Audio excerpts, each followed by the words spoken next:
Nós vamos abrir a palavra de Deus, aqueles que puderem, em 1 Coríntios, capítulo 13.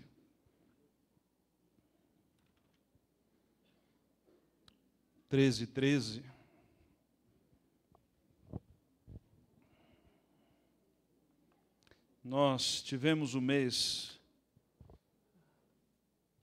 muito abençoado por Deus, e eu gostaria de, ainda com resquícios do mês passado, poder compartilhar algumas coisas sobre a Igreja de Jesus, sobre aquilo que nós queremos trilhar e caminhar, para que o Senhor possa continuar sendo glorificado no meio do seu povo. Porque esse é o objetivo. Eu não sei se você tem noção disso, mas Satanás tem um plano com a igreja. Assim como Deus tem um plano para com a igreja, Satanás tem um plano para com a igreja. Enquanto a igreja que entende o Evangelho de Jesus Cristo luta para anunciar o Evangelho e trazer pessoas para o corpo de Cristo, ao mesmo tempo, Satanás luta para que essas pessoas não ouçam o Evangelho e para que aqueles que ouviram o Evangelho se desanime. Se desanime foi ruim, né? Desanime de permanecer no corpo. Ao mesmo tempo que pessoas que entendem o Evangelho lutam para trazer pessoas para a igreja, Satanás fará de tudo para tirar pessoas da igreja. Estão me entendendo? E o susto é tanto que o irmão Lucas está até fechando a porta para ninguém sair. Né? E uma das razões que nós precisamos prestar bastante atenção como Igreja de Cristo é que alguém que tem saúde espiritual não desanima da fé. Normalmente, esses desânimos vêm na nossa vida em momentos onde a nossa saúde espiritual não está muito boa.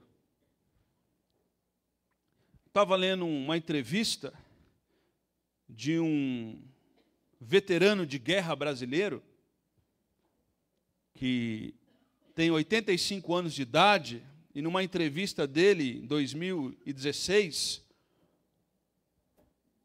o senhor Ferdinando Palermo, veterano de guerra na Segunda Guerra Mundial, com 85 anos de idade, ele deu uma entrevista no Jornal de Campinas. E ele disse assim sobre quando eles foram para a guerra. Ele disse a seguinte narrativa, ele disse: o treinamento que tivemos no Brasil de nada serviu por nós lá na guerra. O nosso armamento era antiquado, a nossa alimentação era péssima, e as questões de saúde dos nossos soldados eram complicadíssimas. Quando chegamos ao nosso acampamento inicial na Itália, a primeira coisa que os americanos fizeram conosco foi fazer uma inspeção de saúde. E de cara saíram 6 caminhões cheios de soldado para tomar penicilina no hospital. De cara. Porque grande parte desses soldados estavam com gonorreia. Entrevista, documento. Soldados vindo para a guerra doentes. Havia também muita gente com problema de dentição. E soldados que antes de se ingressarem no exército, jamais tinham calçado um sapato na vida. Era essa a situação de alguns soldados brasileiros que foram para a guerra. Dos brasileiros que foram, morreram 450 soldados, 13 oficiais e 8 pilotos. Total de feridos, aproximadamente 12 mil combatentes. Pessoas que não estavam preparados para a guerra.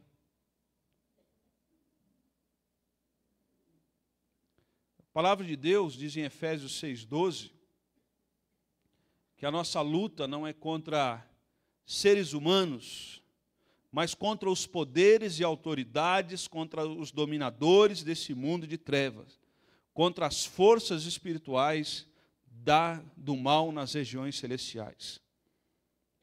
A igreja está numa batalha. E a nossa batalha, o texto diz que a nossa luta, está projetada aqui para os irmãos, de que a nossa luta ela não é contra seres humanos. Então, a nossa luta não é contra o meu irmão que está do meu lado. A minha luta não é contra a minha esposa. A luta da minha esposa não é contra o seu esposo. A palavra de Deus diz que há uma força por trás disso. E ele diz que a nossa luta não é contra seres humanos, mas é contra os poderes e autoridade, contra os dominadores desse mundo de trevas. A Bíblia está dizendo que Satanás tem um plano com a igreja. E se a igreja não estiver se alimentando corretamente, se a igreja não estiver tomando os remédios quando deve ser tomado, se não se preparar para a guerra, preste atenção, seremos sim derrotados. Seremos sim derrotados. E algumas pessoas estão na igreja, e elas vêm para a igreja e parece que estão no play center. Elas estão afim de uma curtição. Porque, afinal de contas, nós vemos um mundo extremamente pluralista, onde já não há mais absolutos. Já não há mais absolutos. Cada um acha a verdade aonde quer, a hora que quer e da forma que quer. E a palavra de Deus deixou de ser normativa nos ajuntamentos evangélicos. De dar direção para as pessoas. Pessoas estão se submetendo ao texto bíblico quando lhe convém. E pastores, no afã de lotarem os seus auditórios, de serem famosos, de terem projeção, pregam aquilo que as pessoas querem ouvir e não aquilo que o Senhor lhes ordena de ser pregado. Qual o resultado? Soldados doentes. Soldados que não estão preparados para a guerra. Soldados que vão para a guerra como se fosse para um parque de diversão. Portanto, eu e você, irmãos, nesses 21 anos de igreja, nós precisamos tomar a armadura de Deus para que possamos resistir no dia mau e permanecermos inabaláveis, depois de termos feito tudo o que o Senhor nos ordena a fazer. Essa deve ser a nossa mentalidade. Portanto, nessa noite eu queria compartilhar com os irmãos as medidas de uma igreja saudável. Cristãos, igrejas saudáveis, são igrejas que têm cristãos saudáveis, que se alimentam corretamente.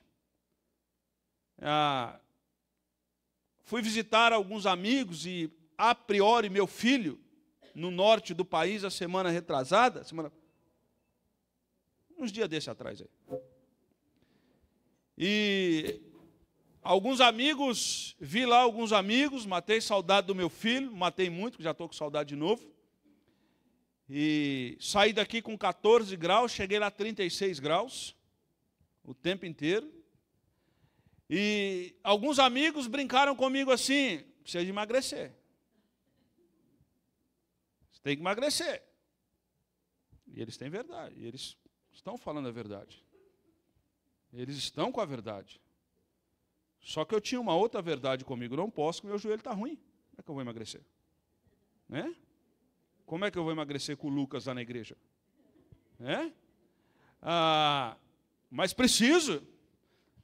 E pessoas que se alimentam de maneira saudável têm uma vida saudável. E eu tenho exemplos perto de mim. Minha esposa é um exemplo nisso. Meu pai é um exemplo nisso. De quem come extremamente saudável. Muito antes de se inventar o termo vegano, eu acho que meu pai já era vegano. Ele troca no café da manhã o cafezinho pelo suco de couve. Não toma refrigerante. Não come carne. Gente que se alimenta de maneira saudável. As medidas de uma igreja saudável. E para descobrir as medidas de uma igreja saudável, Paulo nos dá a dica em 1 Coríntios capítulo 13, versículo 13, aonde ele diz que assim permanecem agora esses três: a fé, a esperança e o amor. Vamos falar junto, vamos lá?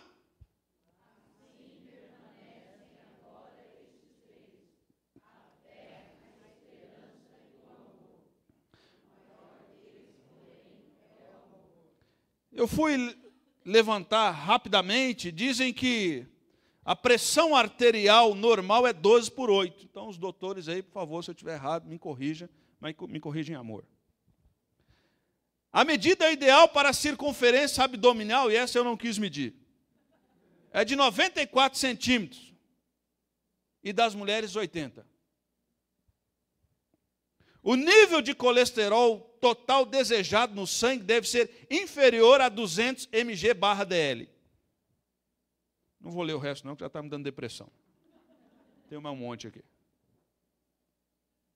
Assim como a Organização Mundial da Saúde determina níveis de saúde, Paulo baliza nesse texto o nível de saúde da igreja. E ele coloca 3 características de igrejas que entendem que estão num campo de batalha e de que Deus tem um plano para com a igreja e que Satanás também tem um plano para com a igreja. E ele diz que no meio desse povo precisa ter 3 características. E nesses 10, 15 minutos eu quero compartilhar essas 3 características. O senhor tem que fazer um milagre para eu falar só 15 minutos. Fé, esperança e amor. Vamos repetir, vamos lá? Fé, esperança e amor. Essas são algumas medidas de uma igreja saudável. Aquilo que forma, como alguns autores dizem, a trilogia divina, que compõe as medidas de saúde espiritual de um indivíduo e de uma igreja. E essas medidas, elas saltam nos escritos paulinos. Gordon Fee, um estudioso do Novo Testamento, diz sobre essas medidas, ele diz: estas palavras abrangem toda a existência cristã. À medida que os crentes vivem a vida no Espírito, na presente época, esperando o fim. São elementos centrais, essenciais, infalíveis no cristianismo. Aquilo que Paulo chama em Efésios a medida da plenitude de Cristo. Paulo vai citar essas palavras, fé, esperança, amor, por exemplo, nos seus escritos em Tessalonicenses. Em 1 Tessalonicenses, versículo 1, versículo 2, capítulo 1, versículo 2 e 3, Paulo diz: sempre damos graças a Deus por todos vocês, mencionando em nossas orações, lembrando-nos continuamente diante do nosso Deus e Pai, o que vocês têm demonstrado. E agora ele vai citar as palavras de novo. O trabalho que resulta da fé. E o esforço motivado pelo amor. E a perseverança proveniente da esperança em nosso Senhor Jesus Cristo. Paulo diz que essas 3 características estavam marcando aqueles irmãos de Tessalonicenses. A igreja de Tessalônica foi implantada por Paulo de maneira extremamente rápida. 2 semanas ele ficou em Tessalônica. Implantou a igreja, deixou com liderança e a igreja foi uma bênção. E agora, quando Paulo escreve para esses irmãos, ele destaca de novo essas 3 características que ele ansiava ver na igreja de Corinto e não viu. Porque foi uma igreja que foi escrito cartas de correção, e eles iam para a igreja como se fosse para um parque de diversão, e não entenderam o campo de batalha. O que aconteceu? A igreja acabou. A igreja acabou. levaram os princípios de Deus de qualquer maneira. Preferiram ouvir a cultura que cerca do que a voz do Senhor. O que aconteceu? Acabou. E Paulo diz em Tessalonicenses, ele diz, o trabalho que resulta da fé. Preste atenção que ele diz que aquilo que nós fazemos é fruto da nossa fé. Fazemos porque cremos. Estão me entendendo? Fazemos porque cremos. Por que eu invisto no meu filho, nos meus filhos? Por que eu quero o melhor para os meus filhos? Por que eu preocupo com os meus filhos? Por que eu disciplino os meus... Hoje já não mais. Por que quando era criança, muitas vezes eu e minha esposa disciplinavam algumas vezes durante o dia os nossos filhos, e aquilo era extremamente porque nós acreditamos neles. Nós investimos porque nós acreditamos. E por crer neles e querer o melhor para eles, nós investimos neles e continuaremos investindo. Perceba que há um conjunto de crença, e em função desse conjunto de crença eu tenho uma ação. Fé na Bíblia não é aquela fé mística, aquele pensamento positivo, aquela autoajuda, que isso não dá em nada, é humanismo e está acabando. É um defunto que está aí, que precisa ser enterrado há muito tempo, que só leva as pessoas às frustrações psicológicas. Não é isso que a Bíblia diz. É o conjunto de verdades reveladas por Deus que nós olhamos para Ele e falamos, é isso. Por que eu sou crente e não sou ateu? Porque eu tinha tudo para ser um ateu. Por que eu sou cristão e não sou ateu? Porque o cristianismo é a única religião que precisa de menos prova para eu crer nas coisas. As coisas são mais óbvias. São bem mais racionais. Você tem que provar, deixar de crer em algumas coisas que já foram provadas. Não sei, eu não consigo. Já tentei. Não consigo. Esse conjunto de verdades reveladas por Deus, e Paulo está dizendo, o trabalho de vocês que resulta da fé, e o esforço que é motivado pelo, de novo a palavra, o quê? Amor. O esforço motivado pelo, o sacrifício que vocês fazem pela igreja, e esse sacrifício é motivado pelo amor. Preste para mim, olhe para mim, preste atenção. Qualquer igreja que vai bem, qualquer família que vai bem, qualquer casal que vai bem, qualquer família que tem filhos criados no Senhor, equilibrados, educados, tem gente que está se esforçando e motivados pelo amor e está suando para que aquilo aconteça. Semana passada a gente usufruiu de muita coisa aqui. Deixa eu dizer uma coisa para você. Você chegou, estava tudo montado. Teve gente que passou a noite aqui montando as coisas. A noite inteira. A noite inteira. Perceba que quando a gente vê o que é belo, alguém pagou um preço para aquilo ali. E quando a gente vê a igreja que é bela, Jesus pagou um preço por isso. E isso deve ser motivado pelo o amor, aquilo que fazemos, aqui e fora daqui. Você já reparou, por exemplo, uma criança recém-nascida, a mãe acorda de madrugada, dá de mamar. Acabou de mamar, tem que ficar dando tapinha para arrotar. De madrugada, com sono. E a gente não sabe se ouviu a rota ou se deixou de ouvir. A gente acha que ouviu. Aí bota para dormir. Aí quando vai dormir, fica com o peso na consciência. Será que arrotou? Será que não arrotou? Aí volta de novo e fica. Não é verdade? Não é verdade? Agora, eu nunca vi uma mãe que amamentou, bota a criança começou a chorar, ela vira para a criança e fala assim, não vou dar mais mamar porque você está sendo ingrato. Se quiser, levanta e faz. Faz sentido? Não faz. O menino nasce, toma todo o tempo da mãe, deixa eles ouvir não. Toma todo o tempo da mãe, muda todo o organismo da mulher, muda todo o corpo da mulher, muda a rotina de todo mundo, ela dá o mamar, ele arrota, joga fora, e ela ainda está preocupada com ele. Esforço motivado pelo O quê? Amor. Estão entendendo? Amém? Esforço motivado pelo amor. Esforço motivado pelo amor. É isso que Paulo está dizendo. E não só isso, que a igreja precisa ter pessoas cuja proveniência da esperança está na perseverança em Cristo Jesus. Mas Paulo continua e diz em 2 Tessalonicenses capítulo 1, versículo 3 e 4, ele repete essas três palavras, irmãos, devemos sempre dar graças a Deus por vocês, isso é justo, porque a fé que vocês têm cresce cada vez. Você está entendendo? A fé de vocês, o que acontece com a fé de vocês? Cresce cada vez mais. E essa fé contagia. Essa fé contagia. E muito aumenta o amor de todos vocês uns pelos outros. Por esta causa nos gloriamos em vocês entre as igrejas de Deus pela perseverança. E é engraçado que essa palavra perseverança, nos escritos, ela pode ser traduzida por esperança.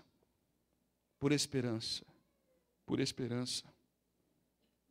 Mas não só isso. Paulo cita lá em Colossenses, capítulo 1, versículo 3 e 6, ele vai citar de novo essas expressões e ele vai dizer, sempre agradecemos a Deus, o Pai de nosso Senhor Jesus Cristo, quando oramos por vocês, pois temos ouvido falar o que, irmãos? Do que, irmãos? Da fé. Então nós precisamos colocar as coisas no nosso devido lugar. E como que é colocar as coisas no seu devido lugar? Às vezes nós impressionamos com aquilo que enche os nossos olhos, mas nós precisamos estar alinhados com o Senhor para as coisas encherem os nossos olhos espirituais. Olhos espirituais. Deixa eu dar um exemplo de mundanismo dentro da igreja. Às vezes a gente acha que mundanismo é beber, fumar e jogar. Deixa eu dar um exemplo de mundanismo que a gente vê. Chega um irmão na igreja, e ele chega, e ele comprou um carro, tem uma casa boa, ganha muito dinheiro, a pele da esposa dele é um negócio assim de doido, e ele chega, a gente fala, irmão abençoado, esse irmão, olha como é que Deus abençoa ele. O que nós estamos dizendo? Que Deus abençoa ele porque ele? Aí chega um irmãozinho na igreja, lá com a sua Monark, barra forte. Chega o irmão lá com a biblinha dele. Chega a mulher do irmão.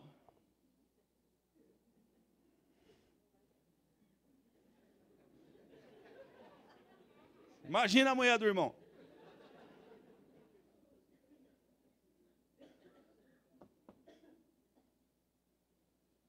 Isso aí não é abençoado, não. Tem igrejas que esse não é abençoado, não, sabia? Isso aí não é abençoado, não. Por quê? O servo de Deus não anda bicicleta. O servo de Deus, afinal de contas, nós somos cabeça, nós não somos cauda. Idiotas espirituais. A melhor definição. Que bom se olhassem para nós como igreja de Jesus e dissessem o seguinte, pois temos ouvido falar da fé que vocês, independente do seu nível social.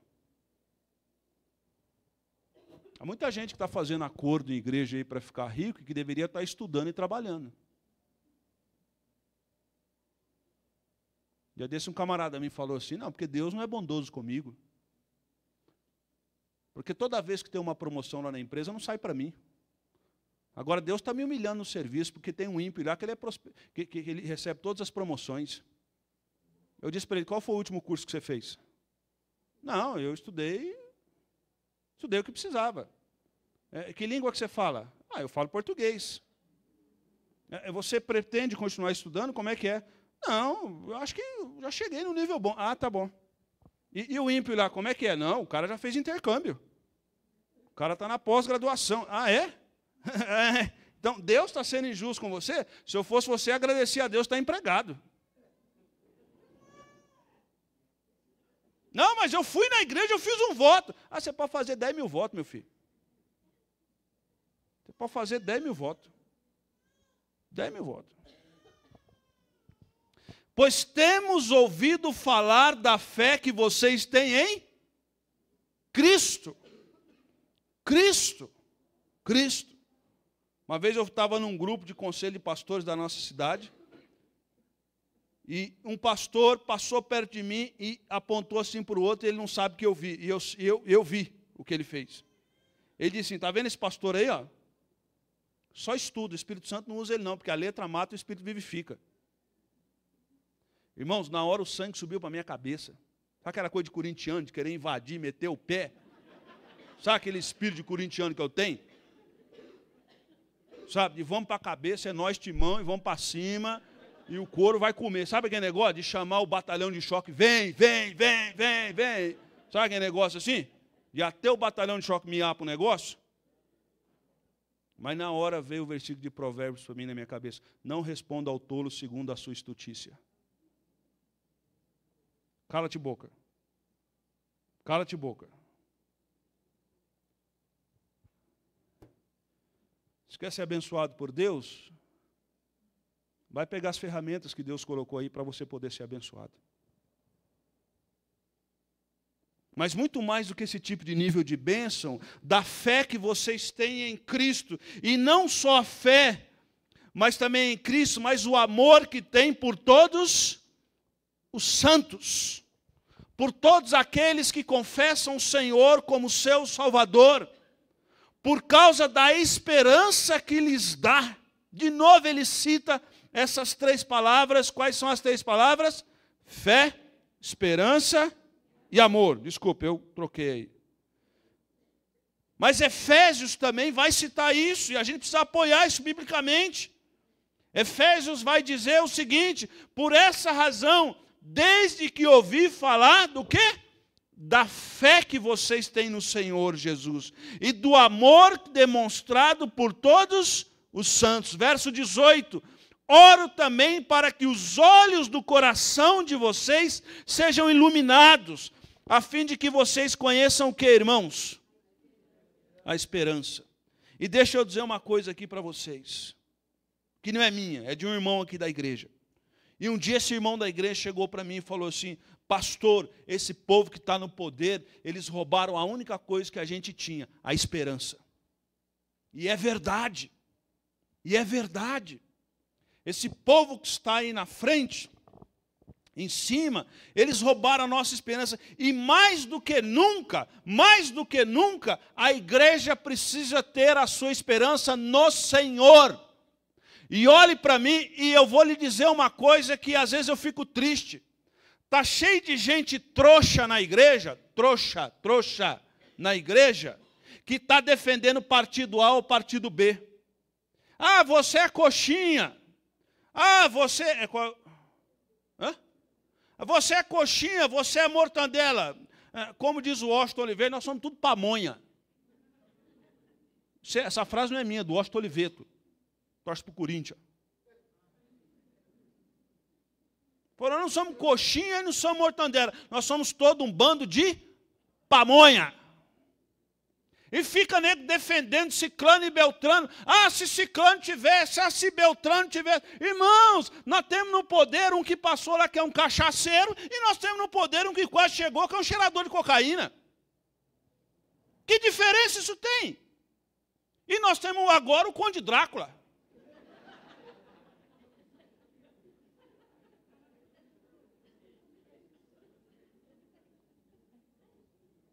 Irmãos, eu lá tenho respeito por esses bandidos? Eu não tenho, não. E a palavra de Deus diz que vocês nos roubam. E olha, se vocês estão escapando dos homens de capa preta, saiba, de Deus vocês não vão se escapar. De Deus vocês não vão se escapar.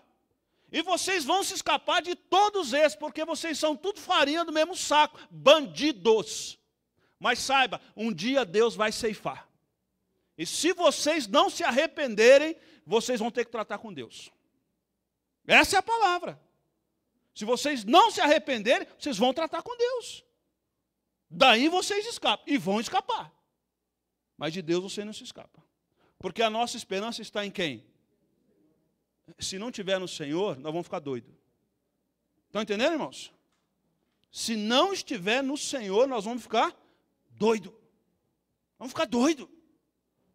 É mala para cá, é mala para lá. É fulano para cá, a gente fica doido.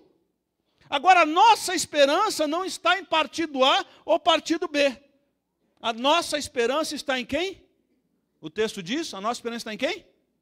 Senhor. Mas nós não podemos ser alienados. Nós não podemos ser alienados. Nós temos que ter sabedoria. O servo de Deus tem que ter sabedoria. O servo de Deus tem que entender que nós estamos numa guerra. E não me importa se é partido A ou partido B. Não tenho compromisso com partido A e partido B. Tenho compromisso com o Evangelho de Jesus Cristo. Esse é o nosso compromisso. Eu vejo pastores na internet se degladiando, defendendo Ciclano e Beltrano. Idiotas. Nossa esperança continua estando em quem? Senhor Jesus. Ele não nos frustra. Ele não nos abandona. E a igreja, num tempo de crise que o país vive, onde cada um faz o que é bom perante os seus próprios olhos, como foi no tempo de Juízes, a igreja precisa professar que a nossa esperança está no Senhor. A nossa esperança não se encontra em reforma X ou reforma Y. A nossa esperança se encontra no Senhor e Maranata vem Jesus. Acaba logo com isso. Que seria a melhor coisa. Nossa esperança está no Senhor. A igreja de Corinto, voltando para 1 Coríntios capítulo 3, versículo 13, aquela igreja ela gostava de aplaudir super-heróis espirituais. Super-heróis espirituais. E Paulo vai corrigir em 1 Coríntios capítulo 13, a partir do verso 1, ele vai dizer: ainda que eu fale a língua dos homens e dos anjos, se eu não tiver amor, serei como sino que ressoa e como prato que retina. Ele está dizendo o seguinte: se na nossa vida não tiver fé, esperança e amor, a gente só vai fazer barulho. Só vai fazer barulho. Como tem muito crente por aí, muito crente que só faz barulho. Não muda nada. É só barulho. Lembra aquelas latas que a gente colocava quando era criança, colocava um monte de pedra dentro, ou birosca dentro, saía puxando assim, fazendo barulho. É um barulho lascado, lembra disso? Só faz barulho, não faz mais nada. A igreja de Corinto gostava de barulho, mas não mudava nada. Gostava de barulho, a ponto de ter um cara dentro da igreja que estava tendo relação sexual com a própria madrasta. E toda a igreja sabia. E todo mundo fazia o que Brasília faz. Não mexo com você, você não mexe comigo, e a gente continua do jeito que está.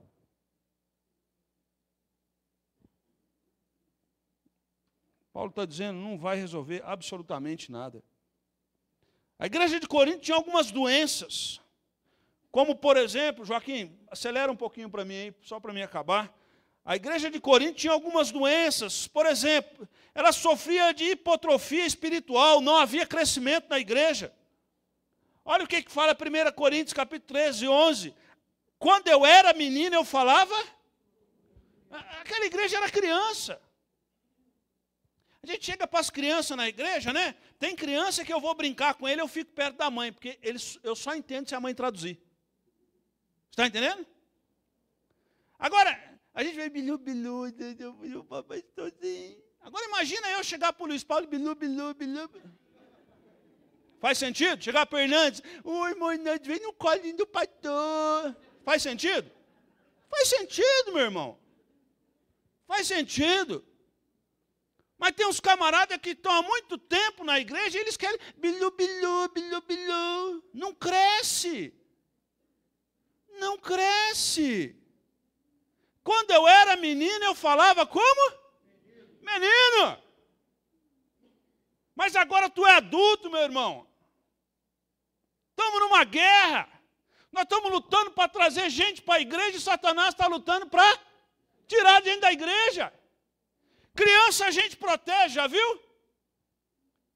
Criança vai sair, a gente fala assim, a blusa.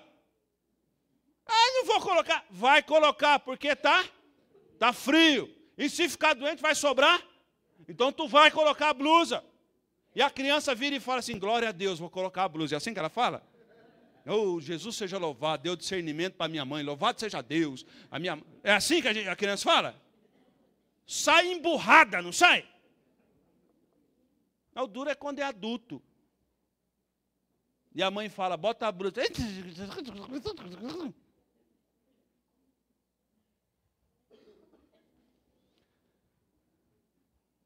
Essa igreja sofria de hipotrofia espiritual, não crescia. Só o que interessava a ele. A criança senta na mesa e a mesa é dela. Tem adulto que senta na mesa e quer que a mesa seja dele. Amenidades, futilidades, trivialidades, banalidades.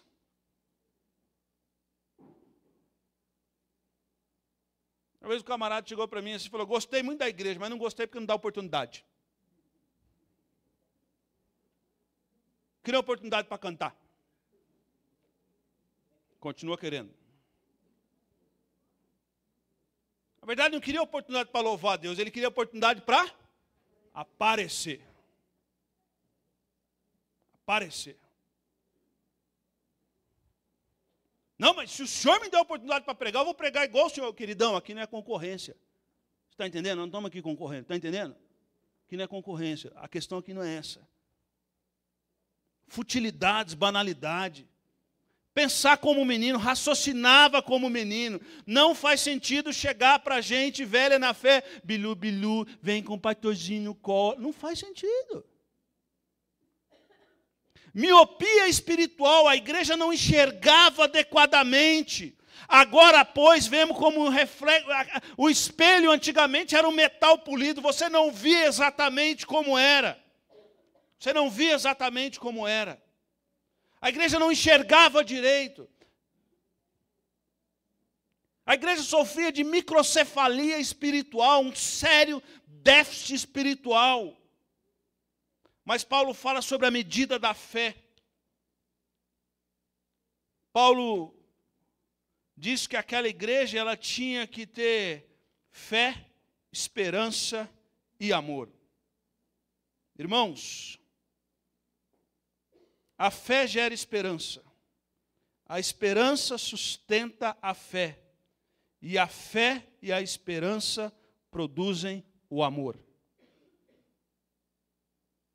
Se fôssemos pegos nesse momento para ir para o campo de batalha e fizéssemos uma inspeção no nosso corpo, será que a gente teria que tomar penicilina?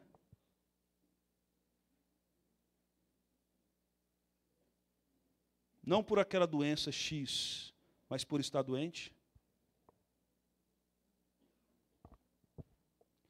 21 anos se passaram.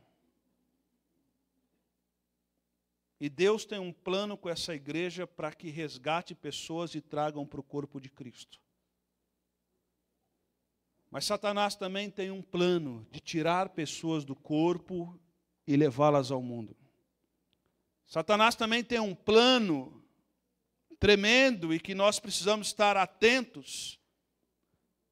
Por exemplo, o plano de desanimar os soldados na frente de batalha. E pior do que um soldado doente, é um soldado desanimado na linha de batalha. Portanto, nós precisamos ter as medidas da saúde espiritual de uma igreja. E uma igreja precisa exalar, nos seus membros precisam exalar fé, esperança e o quê? Vamos repetir? Fé, conjunto de verdades reveladas a Deus. E todos aqueles que se aproximam de Deus, é necessário que saibam que Ele existe e que Ele é galardoador de todos aqueles que o buscam. Fé. Fé.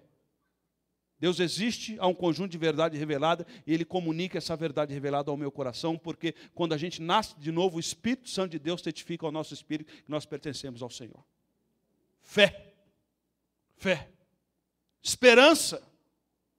Por que esperança? Porque nós vivemos num mundo sem esperança. Sem esperança.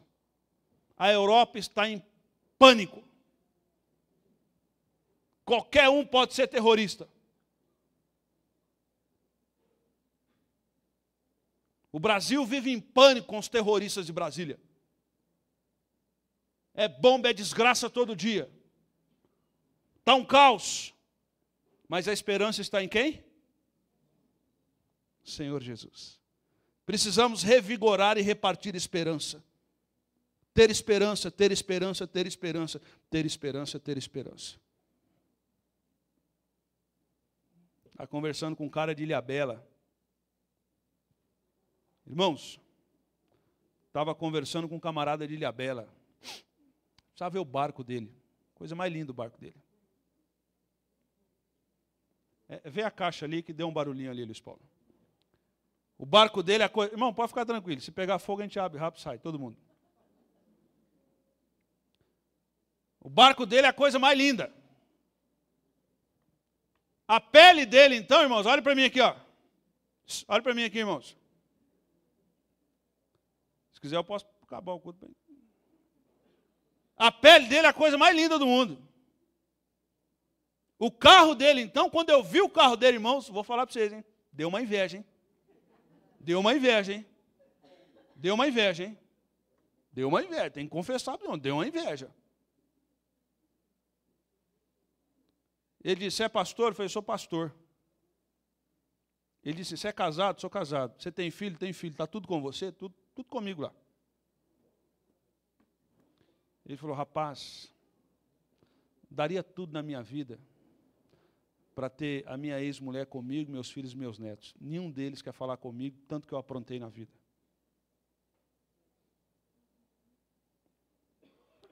E ele disse assim, eu queria ter a esperança de tê-los de volta. Satanás tem um plano para destruir famílias. E Deus tem um plano para construir famílias. Se você quer estar nas medidas espirituais de uma igreja saudável, de um cristão saudável, tenha na sua vida fé, esperança e amor. Faça as coisas por convicção ao Senhor. Faça as coisas motivadas no amor ao Senhor e pelo povo do Senhor.